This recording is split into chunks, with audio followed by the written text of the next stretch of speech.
What if I told you Jesus came to abolish religion? What if I told you voting Republican really wasn't his mission? What if I told you Republican doesn't automatically mean Christian, and just because you call some people blind doesn't automatically give you vision? I mean, if religion is so great, why has it started so many wars? Why does it build huge churches but fails to feed the poor? Tell single moms God doesn't love them if they've ever had a divorce, but in the Old Testament, God actually calls religious people whores. Religion might preach grace, but another thing they practice, tend to ridicule God's people.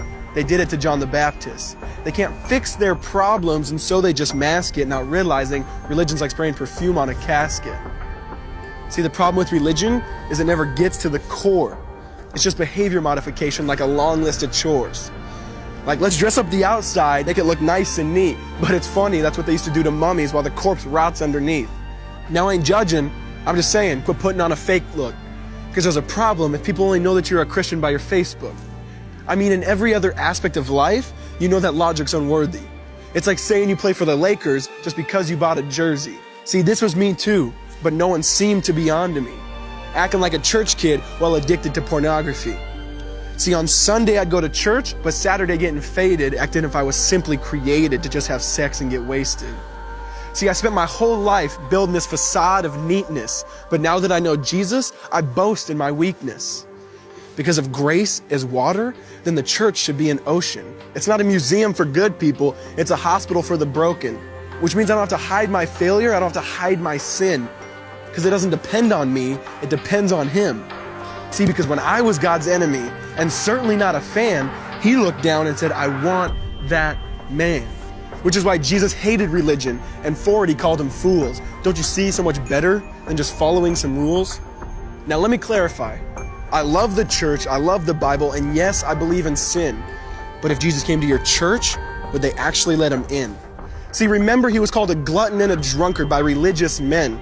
But the Son of God never supports self-righteousness, not now, not then. Now back to the point, one thing is vital to mention. How Jesus and religion are on opposite spectrums. See, one's the work of God, but one's a man-made invention. See, one is the cure, but the other's the infection. See, because religion says do, Jesus says done. Religion says slave, Jesus says son. Religion puts you in bondage, while Jesus sets you free. Religion makes you blind, but Jesus makes you see. And that's why religion and Jesus are two different clans. Religion is man searching for God. Christianity is God searching for man. Which is why salvation is freely mine, and forgiveness is my own. Not based on my merits, but Jesus' obedience alone. Because He took the crown of thorns and the blood dripped down His face. He took what we all deserved. I guess that's why you call it grace. And while being murdered, He yelled, Father, forgive them. They know not what they do. Because when He was dangling on that cross, He was thinking of you.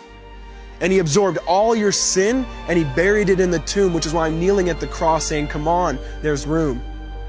So for religion, no, I hate it. In fact, I literally resent it. Because when Jesus said, it is finished, I believe He meant it.